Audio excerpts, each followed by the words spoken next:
So I decided to pick up an issue about feminism that you most likely haven't heard of. And it's about the feminist party in Finland.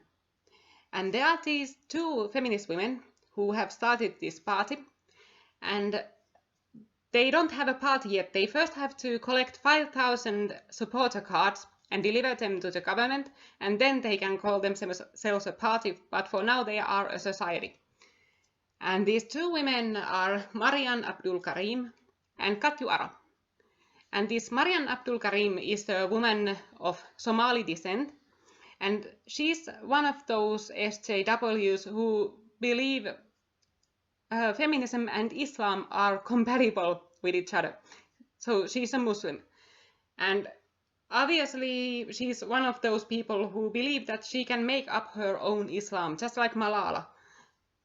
Like that they create their own interpretation about Islam that says Islam is in concord with feminism. Muhammad was the first feminist, and there's nothing oppressive or misogynist about Islam. And they believe that all those Muslims in the last 1,400 years have been wrong about Islam, and they have it right. So they're in this sort of denial. And this Abdul Karim, I assume she wants to be like the Ayaan Hirsi Ali of Finland. But naturally she can't be that as long as she doesn't have the intellectual honesty and the moral integrity Ayaan Hirsi Ali has. And this other woman is much more interesting, this Katju Aro. And she's a feminist, and she's sort of a rare type because she's mostly honest.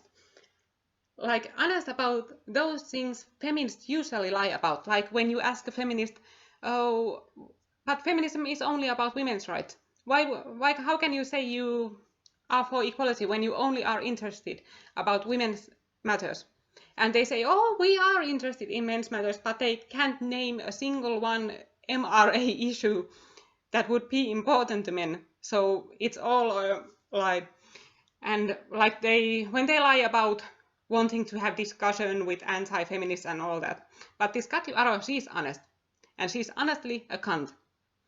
So when she was asked in an interview how she feels about the discussion between feminists and anti-feminists, here's what she had to say. I'm not interested in discussion with anti-feminists. I'd rather spend my time discussing with people who are interested in the Women's Rights Union and feminism.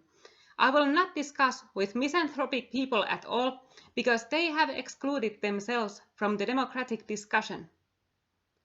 So she says it outright. She won't talk to people who disagree with her. She will only preach to people who are already interested and accepting of her message. And that she has rewritten what democracy means and believes that there are opinions you can have that exclude you from democratic discussion, when of course democratic discussion really means that everybody gets to have a say. And about men's rights, she said this. Sometimes I hear people say in a horrified tone that the union, meaning the Women's Rights Union she is the chairman of, only fights for women's rights. That's exactly what we do. We work primarily to better the position of different women of different backgrounds. That doesn't mean our feminism wouldn't include dismantling the narrow gender roles for men. That just isn't at the center of our activism, at least now. Sure, if some feminist men's group would start a petition to remove men's mandatory military service, we'd support it, but we most likely wouldn't start such a campaign because the basis of our actions is primarily to improve women's situation. So she is very clear about that. And her union is also a sexist organization. They only accept women as members. So I don't think that's too good of a starting ground for fighting sexism. And on their website, I found the goals of the feminist party. And they're in Finnish, so I had to translate them. But I tried to be as precise as possible so they wouldn't have anything to bitch about. So they start like this. The goal of feminist policies is a society in which all people can reach their full potential as equals with others, regardless of sex or not having one, regardless of skin color or the perceptions linked to ethnicity, sexual orientation, ability, class, religion or ideology, how they express their gender, gender identity, age or nationality. The three tips of our policies are the equality of sexes, human rights, and humane security. And they start with the first tip of their policies, the equality of sexes. The position of women is still weaker than that of men in working life and in everyday life. The Feminist Party wants an equality portion into employer payments by which the public and private sectors would pay for the raises for female majority industries. We want shorter workdays, so the workload would be more equally distributed and work and parenthood would be easier to combine. We want to raise the pensions of the poor, elderly women whose low pensions are a result from years of doing care work at home. So they are openly socialist. They want to take money from employers and give it to women. And that's that. And they don't even explain why would this be morally right? Why would it be right to and needed to take money from Group A and just hand it over to Group B because they have vaginas? That doesn't make any sense. That's just Marxism 101.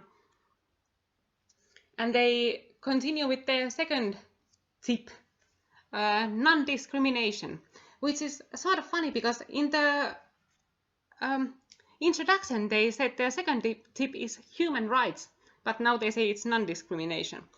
So racism and discrimination are structural, omnipresent problems in our society. No one should live in fear of being stopped by law enforcement because of their skin color or perceived sexuality, or become abandoned by society because of begging or homelessness. Everyone needs to be able to feel themselves free to express their gender or sexuality. The Feminist Party wants to dismantle the discriminating structures so everyone's rights for justice can be fulfilled. So they start with this wide, huge claim that really needs sourcing. Racism and discrimination are structural, omnipresent problems in society. And then they say that no one should live in fear of being stopped by law enforcement because of their skin color.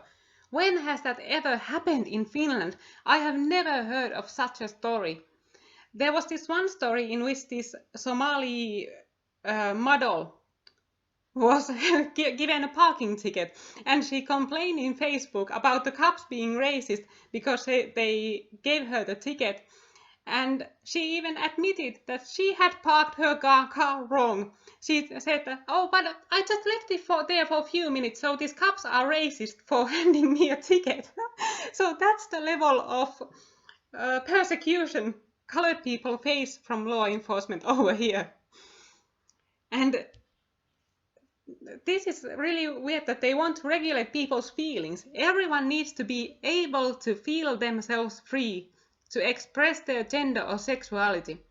How do you regulate or make laws on how people should feel, how people can feel something and when they can feel something? That's just absurd, this feminist jargon. And the third point is humane security. People seeking for refuge are dying at European borders. Men's violence against women is a global phenomenon, which is one of the central security issues in Finland too. Climate change threatens especially the poor, the women and the indigenous peoples. The Feminist Party's view is that seeking a better and more safe life should be everyone's right. We want a security policy that isn't defined by national borders and which centers around the person. So they want open borders. They believe that this is sustainable development, that if you have open borders, and there's even a hypothetical possibility that 500 million people can just walk into Europe, that there would be any chance of it working out. That's a terrible policy. That's not sustainable development. You can't have open borders and welfare nation at the same time. The open borders will make short work of the welfare nations, because the welfare nation will attract those people who just want to mooch off the system. And the high taxes which are needed to keep up the welfare system drive out all those good immigrants, those who want to come here to work and who want to come here to start businesses. So open borders and welfare nation, they are just incompatible. And this open borders idea is also incompatible with their ideas on feminism and developing the rights of gays and LGBT people in general, because those people who come here, they are very misogynist, they are homophobic, they are anti-Semitic, they are racist. Like last year, 32,000 migrants came here in Finland, and most of them were Iraqis. That was the most common country for them to come, even though we were lied to that they would be Syrian families and all this. But I won't get to that now. And I looked at this Pew Research poll that showed Muslim attitudes on different things. And here's what Iraqis had to say. 62% of Iraqi men believe that a woman shouldn't be able to decide whether she wears a veil or not. 86% of Iraqi people believe that a woman shouldn't have the right to divorce her husband. 78% oppose equal inheritance right for girls and boys. 92% believe that women always have to obey their husbands. 91% support Sharia for the official law of the land, which of course means stoning gay people or killing gay people. 58% want stoning punishments for adultery. 1% says homosexuality is morally acceptable. So these are the kind of people they want in. And they believe that they'll create some sort of equal nation and diverse and tolerant nation by bringing in these people. And of course it doesn't work like that. You can build a tolerant, diverse nation with people who are intolerant and who want to create a theocratic monoculture and who want to oppress other people. It doesn't work like that. But naturally, these people, they're morons. They don't think things through. They live in this bubble where their feelings decide how the world is. They want to believe all Muslims are nice people and they are supportive of feminism and LGBT rights and all that. But of course it's not like that. But they honestly believe that if they feel something, then it's true. And this is just such a perfect example of feminist thinking. And I'm so glad they did this. I'm so glad they show it to the entire country how crazy they are and why we never should give them any power to decide over any matter. So I'm very grateful for this. And I thought that it would be good to end with a quote from this Katju Aro. And when she was asked, "What do you think about the claim that feminism tries to suppress criticism?" she answered, "That sounds very weird. I think about it in a way that feminists are subject to senseless amounts of criticism. One of the main hate mail receivers in today's Finland is the feminist movement. We have filed criminal reports about the rape threats against us and removed racist and sexist comments from our sites. But that we try to silence criticism against us, that I don't recognize. Feminism is a movement which evaluates itself critically, and the feminist theory evolves all the time." She really said that with a straight face.